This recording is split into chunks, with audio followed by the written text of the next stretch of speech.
بسم اللہ الرحمن الرحیم ایاک نعبد و ایاک نستعین۔ پہلے تو میں یہ ہمارے بار سے یہ جو ہمارے وکیل نے ابھی بات کی کہ یہاں ہونا چاہیے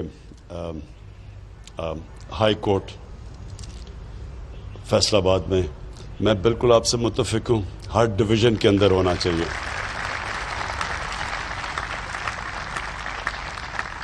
گورنمنٹ کی پرائمری ذمہ داری کہ ان کی عوام کے لیے وہ سہولتیں پیدا کرے، ان کی زندگی آسان کرے، یہ ہوتی ہے گورنمنٹ کی ذمہ داری۔ تو میں تو بالکل اس میں بلیو کرتا ہوں کہ ہم ڈیوالو کریں، لوگوں کو دور دور جانا نہ پڑے، گھر بیٹھے بیٹھے ان کو چیزیں ہوں جو انشاءاللہ جو لوکل گورنمنٹ سسٹم ہم نیا لے کے آ رہے ہیں، یہ پاکستان کی تاریخ میں سب سے بہترین، سارے ہم نے اپنی ماضی کے تجربے جو لوکل گورنمنٹ کے دیکھ کے تو ایک ایسا سسٹم لے کے آ رہے ہیں کہ آپ سب کو خوشی ہوگی کہ پہلی دفعہ آپ کے جو شہر ہے فیصل آباد مثلا جو شہر ہے، یہ کبھی بھی ایک ذہن میں ڈال لیں کہ ایک پروونشل ڈیولپمنٹ فنڈ سے یہ کبھی شہر ٹھیک نہیں ہو سکتا۔ نہ لاہور، اگر ہم یہ سمجھیں کہ جو ڈیولپمنٹ فنڈ پنجاب کا اس سے لاہور چلائیں گے، اگر آپ لاہور کے اوپر پیسہ خرچ کریں گے باقی پنجاب کے علاقے پیچھے رہ جائیں گے۔ ساری دنیا کے اندر جو شہر ہوتے ہیں جو کامیاب، میں آپ کو دنیا کے ماڈلز بتا رہا ہوں کہ لنڈن ہے، نیو یارک ہے، پیرس ہے، بلکہ تہران میں نے جو جا کے دیکھا، اور بلکہ اب ممبئی کے اندر بھی وہی سسٹم ہے۔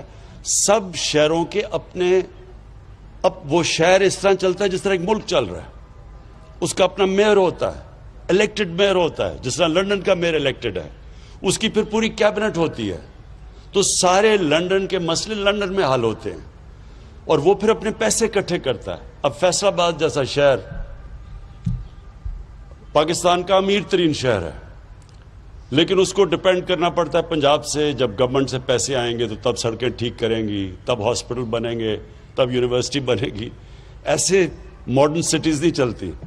تو ہمارا جو سسٹم ہے کہ ہر شہر کا اپنا الیکشن ہوگا، میئر کا ڈائریکٹ الیکشن ہوگا، انڈائریکٹ الیکشن نہیں ہوگا کہ پہلے یونین کاؤنسل کا الیکٹ ہو پھر وہ کریں، اس کے اندر پیسہ چل جاتا ہے بدقسمتی سے، وہ پیسے دے کے وہ بن جاتے ہیں، وہ بڑا سسٹم فیل ہو چکا ہے۔ ڈائریکٹ الیکشن میئر کا ہوگا، پھر میئر اپنی کیبنٹ سلیکٹ کرے گا، اس کے اندر ایکسپرٹس ہوں گے، پانی کے ایکسپرٹس ہوں گے، اس کے اندر ایجوکیشنسٹ ہوں گے، تو وہ شہر ایک پوری طرح ایک سیلف سسٹیننگ شہر بنے گا اور پھر اپنے پیسے اکٹھے کرے گا۔ تو اس کے لیے یہ بھی ہے کہ اتنے بڑے بڑے شہروں میں اپنا ایک ہائی کورٹ بننا چاہیے تاکہ اپنے مسئلے آپ کے یہیں حل ہو۔ اچھا جی، میں اب آپ کے سامنے فیصل آباد کے سامنے، کیونکہ آپ پاکستان کا جس طرح مینچسٹر کہتے ہیں، انشاءاللہ ایک دن مینچسٹر کہے گا کہ وہ فیصل آباد ایک شہر تھا جو ہمارے اوپر بیس ہو کے تو ہمارے سے آگے نکل گیا۔ تو آپ کو تو بس سوچنا چاہیے، سوچ بڑی، انسان کو بڑی سوچ رکھنی چاہیے۔ دیکھیں، پہلے تو میں آپ کو اپنی پالیسی بتا دوں کہ میں کیا سمجھتا ہوں کہ ملک کے لیے کیا پالیسی ہونی چاہیے، اس ملک کو ہم نے کیسے اٹھانا ہے۔ اس وقت تو ہم نے یہ سوچنا نا کہ ایک پاکستان جس کے اوپر تاریخی قرضے چڑھے ہوئے ہیں، پاکستان کی تاریخ میں جو ہمیں 2018 کا پاکستان ملا، پاکستان کی تاریخ میں کبھی اتنا زیادہ قرضہ ملک پہ اندرونی اور بیرونی کبھی اتنا قرضہ نہیں چڑھا ہوا تھا، کبھی اتنے بڑے خسارے نہیں تھے۔ جو بھی حماد نے تقریر میں بتایا کہ جو ہمارا ٹریڈ کرنٹ اکاؤنٹ ڈیفیسٹ تھا وہ 20 ارب ڈالر کا تھا، پاکستان کی تاریخ کا سب سے بڑا ڈیفیسٹ، یعنی کہ کبھی بھی کوئی ملک آگے بڑھ ہی نہیں سکتا، کبھی بھی کوئی ملک کی صحت اچھی ہو ہی نہیں سکتی جبکہ اگر اس کے ملک کے اندر جو ڈالرز اندر آ رہے ہیں وہ کم ہیں اور جو ملک کے باہر ڈالرز جا رہے ہیں وہ زیادہ ہے۔ یعنی یہ جب تک خسارہ ہے، نہ اس ملک کی صحت کبھی ٹھیک ہو سکتی ہے، نہ جو کریڈٹ ایجنسیز ہیں دنیا کی وہ کبھی بھی کہیں گے کہ جی ملک کی ریٹنگ اچھی ہے، وہ ہمیشہ اس ملک کو کہیں گے کہ یہ تھوڑی دیر کے بعد یہ کرائسس میں چلے جائے گا۔ اور سب سے بڑا کرائسس کیا آتا ہے کہ اس کی کرنسی ڈی ویلیو ہو جاتی ہے۔ جب جتنا بڑا آپ کا کرنٹ اکاؤنٹ ڈیفیسٹ اتنا پریشر آپ کی کرنسی پہ پڑتا ہے اور جب کرنسی گرتی ہے تو کیا ہوتا ہے؟ مہنگائی آ جاتی ہے. ہمیں بڑا برا بھلا کہا گیا جی مہنگائی کا، لیکن پوچھیں کہ مہنگائی کے پیچھے وجہ کیا تھی؟ سب سے بڑی وجہ یہ کہ جو ٹریڈ گیپ تھا پاکستان کا، کہ کتنی پاکستان کے اندر امپورٹس آ رہی ہیں اور پاکستان کتنی ایکسپورٹس کر رہا ہے، اس میں اس ملک کی تاریخ کا وہ خسارہ تھا 40 ارب ڈالر کا، جو آج تک کبھی ملک اس کے قریب بھی نہیں گیا. جب 40 ارب ڈالر کا ٹریڈ گیپ ہو تو اس میں ملک کے کرنسی نے تو گرنا ہی ہے. اور کرنسی کو کیسے بچایا ہوا تھا؟ پہلے ہی ہمارے پاس ریزروز کم تھے، فورن کرنسی ریزروز. وہ ریزروز بھی بلڈ اپ کر رہے ہیں قرضے لے کے ریزروز بلڈ اپ کر رہے ہیں، اور وہ ریزروز کو خرچ کر رہے ہیں روپے کو سٹیبل رکھنے کے لیے. اور وہ جو پیسہ تقریباً میرے خیال میں 15 یا 20 ارب ڈالر انہوں نے 5 سال میں صرف پھینکا روپے کو اوپر رکھنے کے لیے. اس سے کہ آرٹیفیشلی روپے کو اوپر رکھا، ریزروز بھی اپنے ضائع کر دیے، اور سب سے زیادہ نقصان اپنی ایکسپورٹرز کو اور اپنی انڈسٹری کو پہنچایا. کیونکہ امپورٹ سستی ہو گئی ہیں، ایک تو انڈسٹری ادھر مار کھا گئی، اور جب ایکسپورٹس مہنگی ہو گئی تو ایکسپورٹس ہو نہیں رہی تھی تو ہماری ایکسپورٹس بھی گر گئی. تو جو ہمیں پاکستان ملا تھا وہ سب سے مشکل حالات میں، اور یہ بالکل ٹھیک کہہ رہا ہے کہ اسد عمر نے مجھے جب فائنانس منسٹر تھے تو انہوں نے مجھے بتایا کہ ہم لوگوں کو بتا نہیں سکتے کہ ہمارے پاس پیمنٹس دینے کے پیسے نہیں ہیں، کیونکہ اگر لوگوں کو پتا چل جائے گا تو روپے کے اوپر رن ہو جائے گی، یعنی روپے اور گر جائے گا. اس لیے ہم بڑے مشکل وقت سے گزرے تھے، اور ہمارے باہر کے دوستوں نے ہماری اس وقت مدد کی جس کی وجہ سے ہم ڈیفالٹ سے بچ گئے. اور ڈیفالٹ آپ کو پتہ ہے، ڈیفالٹ کا مطلب یہ کہ روپے کے اوپر سیدھا پریشر روپے پہ جانا تھا، ہماری باہر ٹریڈنگ رک جانی تھی، ایکسپورٹس رک جانی تھی، اور روپے نے اور مزید گر جانا تھا. تو اللہ نے ہمیں اس بڑے مشکل وقت سے نکالا. اور آج جو جدھر ہم کھڑے ہیں، میں صرف اس سے پہلے آپ کو اپنی فلسفی بتا دوں. دیکھیں، ہم جب بڑے ہو رہے تھے، اسکولوں میں تھے 60s میں، تو 60s میں پاکستان ایک مثال دیا جا رہا تھا ڈیولپمنٹ ورلڈ کے اندر، کہ ہمارا پاکستان کا ماڈل بتایا جاتا تھا دنیا کو کہ یہ دیکھیں، یہ پاکستان کو دیکھیں کہ کیسے ترقی کر رہا ہے. ملیشیا، ساؤتھ کوریا، جو ساؤتھ کوریا آج دیکھیں کدھر پہنچ گیا، انہوں نے پاکستان کا جو فرسٹ 5 ایئر ڈیولپمنٹ پلان تھا، انہوں نے اس سے سیکھا تھا. اور پاکستان کی دنیا میں عزت کیوں تھی؟ کیوں دنیا میں جب پاکستان کا پریزیڈنٹ جاتا تھا امریکہ تو امریکن پریزیڈنٹ ایئرپورٹ پہ اس کو ریسیو کرنے آتا تھا. اور پاکستان کی ایک دنیا کے اندر ایک سٹیچر تھا. اور وہی نہیں، ہمارے ادارے بھی مضبوط تھے، ہماری جو ہاسپٹلز تھے، ہماری یونیورسٹیز تھیں، ان کو ریکگنائز دنیا میں کیا جاتا تھا. اور میرے ساتھ ملیشیا کے شہزادے آ کے ایچ میں پڑھتے تھے، مڈل ایسٹ سے لوگ یہاں آیا کرتے تھے. آج جو دبئی لوگ چھٹیاں بنانے جاتے ہیں، دبئی کے جو شیخ تھے وہ کراچی اپنی چھٹیاں بنانے آتے تھے. تو پاکستان کا ایک مقام تھا.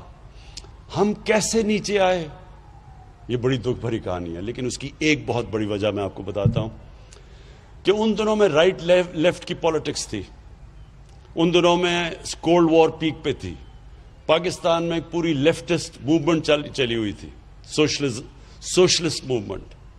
اور جب 1970 کے اندر جب ذوالفقار علی بھٹو جیتے تو انہوں نے سوشلزم، اسلامک سوشلزم کے نام پہ نیشنلائزیشن شروع کر دی. جب انہوں نے نیشنلائزیشن شروع کی تو اس وقت پاکستان کی انڈسٹری بھی ڈیولپ ہو رہی تھی، ہمارے بینک، پرائیویٹ بینکس بھی تھے، یعنی پاکستان ایک بڑی اوپر کی ٹریجیکٹری پہ جا رہا تھا. لیکن کہا یہ جاتا تھا کہ 22 خاندانوں کے اندر ساری پاکستان کی دولت محدود ہو گئی. یہ 22 خاندان کا پورا ایک چلا کہ پاکستان میں تھوڑے سے لوگوں کے پاس پیسہ جمع ہو گیا. ہونا کیا چاہیے تھا؟ دیکھیں، ہمیشہ اپنی زندگی کا تجزیہ انسان کو کرنا چاہیے. کامیاب انسان ہمیشہ اپنی زندگی کو سوچتا ہے کہ میں کیا کر سکتا تھا تو بہتر ہو سکے. کامیاب ادارے بھی یہی کرتے ہیں، سارا وقت اپنی انالیسز کرتے ہیں کہ ہم کیسے اپنے آپ کو بہتر کر سکتے ہیں. جب ماضی کی غلطیوں کو اب مانتے ہیں تو اب اوپر جاتے ہیں. ہم نے کیا غلطی کی؟ ہم نے بجائے اس کے کہ جو اگر پیسہ تھوڑے سے خاندانوں کے پاس چلا گیا تھا تو قانون ایسے لے کے آتے کہ وہ پیسہ نیچے چلا جاتا. غریبوں کے اوپر جو چائنا نے کیا ہے. چائنا نے جیسے جیسے پچھلے 30 سال میں انڈسٹریلائز ہوا اور ان کی دولت بڑھتی گئی تو انہوں نے وہ پیسہ استعمال کیا لوگوں کو غربت سے نکالنے کے لیے. اور انسانی تاریخ میں کبھی بھی اتنے زیادہ لوگ غربت سے نہیں نکلے 30 سال میں جو انہوں نے 70 کروڑ لوگوں کو چائنا نے غربت سے نکالا. ویلتھ کریٹ کی، دولت بڑھائی، اس دولت سے انہوں نے لوگوں کو غربت سے نکالا. ہمیں بھی یہی کرنا چاہیے تھا. ہم نے نیشنلائزیشن پہ چلے گئے، ساری ہم نے اپنی انڈسٹریلائزیشن روک دی، اور ایک مائنڈ سیٹ بھی بدل گیا کہ جس طرح ہمارے جو بیوروکریٹس بھی تھے، کئی پولیٹیشنز بھی یہ تھے کہ کوئی اگر زیادہ پیسہ بناتا تھا تو اس کو بری چیز سمجھی جاتی، جرم سمجھا جاتا تھا. کبھی بھی ایک معاشرہ آگے نہیں بڑھ سکتا جب آپ پروفٹ میکنگ کو، منافع کمانے میں اگر آپ اس کو جرم کہہ دیں. کیونکہ کوئی انویسٹ اس لیے تو نہیں کرتا کہ وہ خراج دینے کے لیے انویسٹ تو نہیں کرتا، وہ پیسے بنانے کے لیے کرتا ہے. لیکن ہاں جائز طریقے سے پیسہ بنائے، ٹیکس بھی دے، پروفیٹیرنگ نہ کرے. یہ جو اس کو چینی کا مافیا ہے، انہوں نے یہ جو ابھی کمپٹیشن کمیشن کی رپورٹ آئی ہے تو انہوں نے تو یہ کہا کہ انہوں نے مل کے کارٹلائزیشن کی ہے، مونوپلی بنا کے تو چینی کی قیمت اوپر لے کے گئے. اس کے خلاف ہے. آپ جائز طریقے سے نفع کمائیں، گورنمنٹ ہم خوش ہوتے ہیں کیونکہ جب نفع بنے گا ہی تو مزید اور سرمایہ کاری ہوگی. تو جو ہماری اب پالیسی ہے، میں آج آپ کو کہہ دوں کہ ہماری اب پوری کوشش ہے کہ پاکستان انڈسٹریلائزیشن کی طرف چلے، پاکستان اپنی ایکسپورٹس بڑھائے. گورنمنٹ کا کام اس کو فیسیلیٹیٹ کرنا ہے، ان کے لیے آسانیاں پیدا کرنا ہے. یہ جو بھی حماد نے کہا ایز آف ڈوئنگ بزنس، اس میں سارا وقت اب ہماری گورنمنٹ کام کر رہی ہے کہ کیسے ہم اپنے بزنس کمیونٹی، اپنے سرمایہ کاروں کے لیے آسانی کریں تاکہ وہ سرمایہ کاری کریں، تاکہ نوکریاں پیدا ہوں، تاکہ ہم روزگار بڑھائیں اور تاکہ ہم غربت کم کریں. تو یہ جو سائیکل تب ہوگا جب ہم اپنی انڈسٹریل کلاس کے لیے آسانیاں پیدا کریں گے. تو ایک تو وہ بھی ہم کر رہے ہیں. ایف بی آر کے اندر اس وقت مسلسل ایک ریفارم پروسیس چل رہا ہے، آٹومائزیشن کی طرف جا رہے ہیں، ٹیکنالوجی کو استعمال کر رہے ہیں تاکہ یہ جو بیچ میں سے یہ جو ہیومن انٹریکشن کم ہو، تاکہ جو رشوت لی جاتی ہے اور جو ہراسمنٹ کی جاتی ہے وہ کم ہو. تو یہ مسلسل اب ہماری ایک جدوجہد چل رہی ہے. جو ہم نے انسینٹیوز دی اپنی ایکسپورٹرز کو، مجھے بڑا اللہ کا شکر کرتا ہوں کہ اس کا نتیجہ آ گیا، ہماری ایکسپورٹس بڑھنی شروع ہو گئی ہیں. ہم ایک مشکل وقت میں، یعنی یہ جو کرونا کا جو یہ پچھلے 6 مہینے گزرے ہیں، ساری دنیا کے اوپر ایک مشکل ترین وقت سے دنیا گزری ہے. اس سے اللہ کا کرم ہے کہ ہم نے جو فیصلے کیے اس مشکل وقت میں، ہم نے اپنے غریب لوگوں کو بھی بچا لیا، یعنی بچا لیا بنسبت باقی ملکوں میں جو ہو رہا ہے، جو ہندوستان میں ہو رہا ہے. اس وقت ہندوستان میں غربت بڑی تیزی سے اوپر گئی ہے. ہم نے جو فیصلے کیے اس سے ہم نے اپنے غریب لوگوں کو بھی بچا لیا، اور اس کے علاوہ ہم نے اپنی انڈسٹری کو بچا لیا، ایکسپورٹرز کو بچا لیا. اور یہ ہمارے فیصلے اس لیے بہتر ہو گئے کہ مسلسل ہم نے بیلنس کرنا تھا کہ ایک طرف لوگوں کو کرونا سے بھی بچانا تھا، دوسری طرف اپنے ملک کو بھی بچانا تھا، اپنی معیشت کو بھی بچانا تھا، اپنے انڈسٹری کو بھی بچانا تھا.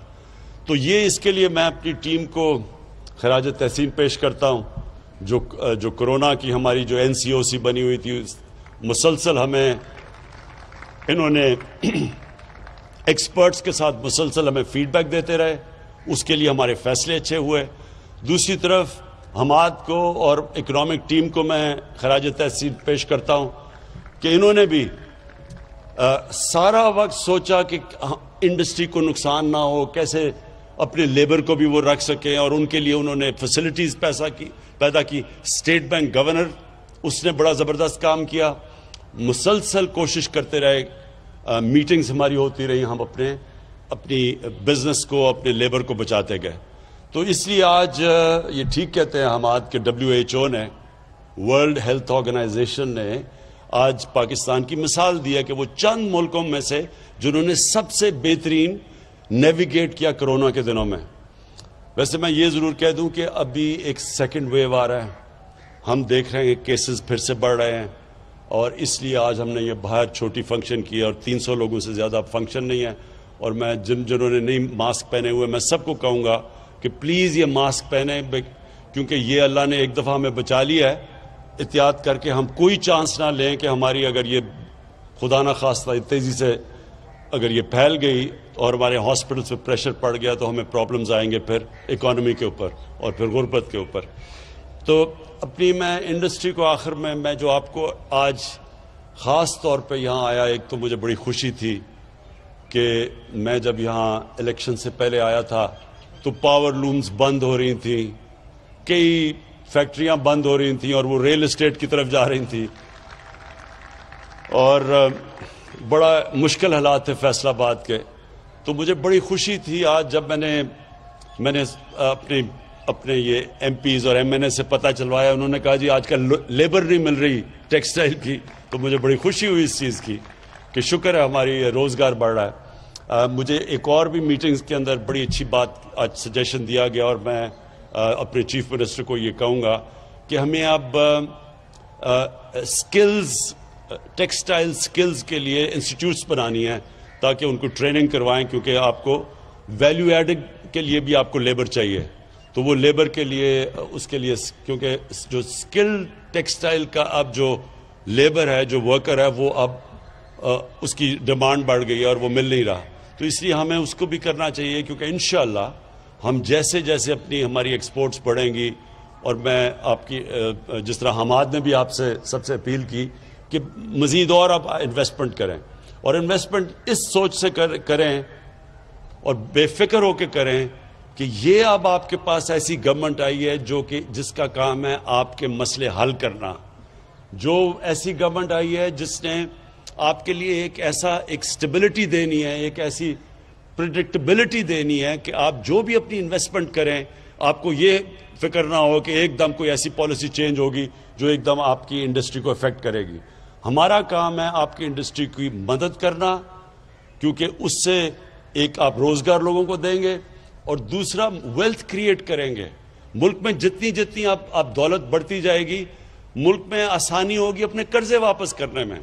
ہمارے اوپر ایک تو قرضوں کا پہاڑ چڑھا ہوا ہے، اور وہ تب ہی ہم اتار سکیں گے جب انڈسٹریلائزیشن ہوگی اور جس سے ویلتھ کریشن ہوگی، پیسہ آئے گا ہی تو ہم قرضے واپس کریں گے۔ تو اس لیے ہماری یہ پالیسی ہے کہ ہم آپ کو پوری طرح سپورٹ کریں گے، فیسیلیٹیٹ کریں گے، آپ کے لیے آسانیاں پیدا کریں گے۔ فیصل آباد وہ شہر ہے جو کہ پاکستان کی انڈسٹریل سٹی ہے، جس کے لیے انشاءاللہ آپ دیکھتے رہیں گے کہ ابھی سی ایم پنجاب سے بھی بات ہو رہی تھی کہ آپ کے لیے آپ کی سڑکوں کا جو بھی حال ہے اس کو انشاءاللہ اس میں بھی انویسٹ کریں گے۔ کراچی ہمارا ہے، اس کے لیے ہم نے بڑا پیکج تیار کیا ہوا ہے، کیونکہ یہ نہیں کہ فیصل آباد نے مجھے ووٹ دی اور کراچی نے مجھے ووٹ دی، اس وجہ سے نہیں، کیونکہ آپ پاکستان کے انڈسٹریل ہبز ہیں، آپ اوپر جائیں گے تو پاکستان اوپر جائے گا۔ تو اس لیے ہماری پوری کوشش ہے آپ کی مدد کرنے کے لیے۔ وہ اور بات ہے کہ آپ میں ماشاءاللہ اتنا شعور تھا کہ آپ نے صحیح پارٹی کو ووٹ دے دی، لیکن اس کے باوجود ہم اس لیے کریں گے کیونکہ ہماری اس وقت انڈسٹریلائزیشن، یہ 1960s کے بعد یہ پہلی دفعہ وہ گورنمنٹ آئی ہے جس کا مین پالیسی، اس کا فیصلہ کیا ہوا ہے ہم نے کہ ہم نے پاکستان کو انڈسٹریلائز کرنا ہے۔ تو جو بھی آگے پالیسیز بنیں گی آپ کے ساتھ مشاورت میں بنیں گی، ہم کانسٹنٹلی آپ کے ساتھ مشاورت اس لیے کریں گے کہ آپ کی انپٹ آئے گی تو ہم آپ کی رکاوٹیں دور کرتے جائیں گے، اور پھر اللہ کا شکر ہے کہ جو اس وقت پاکستان کے انڈیکیٹرز ہیں، ہماری جو اکانومی چلنی شروع ہو گئی ہے، ہماری جو کنسٹرکشن انڈسٹری ہے جو کہ سب سے زیادہ شہروں میں لوگوں کو روزگار دیتی ہے، کنسٹرکشن انڈسٹری چل پڑی ہے، اور اس کے ساتھ 30 اور انڈسٹریز جو ریلیٹڈ ہیں ان کے اندر کام شروع ہو گیا ہے، اور کنسٹرکشن انڈسٹری کو جو پیکج دیا وہ بھی پاکستان کی تاریخ میں پہلی دفعہ ایک اپنی کنسٹرکشن انڈسٹری کو اس طرح کا پیکج دیا ہے۔ تو کنسٹرکشن انڈسٹری، ٹیکسٹائل انڈسٹری، اور اس کے علاوہ جو ہم نے اپنے ورکرز کو اب ٹرین کرنا ہے, لیبر کو ٹرین کرنا ہے, تاکہ وہ بھی ویلیو ایڈڈ ہو. وہ بھی مجھے پتہ ہے کہ پرابلمز آ رہے ہیں ہماری اب انڈسٹریلائزیشن کے اندر, تو وہ ساتھ ساتھ ہمارا چلے گا. ہم نے اپنی جو بینکنگ سیکٹر ہے, جو ہم نے اسٹیٹ بینک آف پاکستان ہے, کبھی بھی اسٹیٹ بینک نے اس طرح کی اپنی انڈسٹری کی اور کنسٹرکشن سیکٹر کی مدد نہیں کی جو آج وہ کر رہا ہے. وہ بھی کانسٹنٹلی آپ کو فیسیلیٹیٹ کر رہا ہے آپ کے لیے آسانیاں پیدا کرنے کے لیے. اور میں آخر میں آپ سب کا شکر گزار ہوں. میں جو پاکستان کی جو انڈسٹریلسٹ یہاں بیٹھے ہوئے ہیں, آپ کو پھر سے آخر میں شور کرتا ہوں کہ ہمارا اب انٹرسٹ یہ ہے کہ آپ جس طرح ایک دفعہ 60s میں انڈسٹریز کو پوری طرح پروموٹ کیا گیا تھا اور اس کی وجہ سے پاکستان آگے نکل گیا تھا سارے خطے میں, اسی طرح اب بھی ہم آپ کو کریں گے. میری ریکویسٹ صرف آپ کو یہ ہے کہ جو آپ کا لیبر ہے, جو مزدور ہیں, ان کا ساتھ ساتھ جیسے جیسے آپ کی حالت بہتر ہوتی جائے, مزدوروں کو آپ نے نہیں بولنا, ان کے لیے بھی آپ نے ان کی بھی سیلریز کا آپ نے دھیان رکھنا. بہت بہت شکریہ.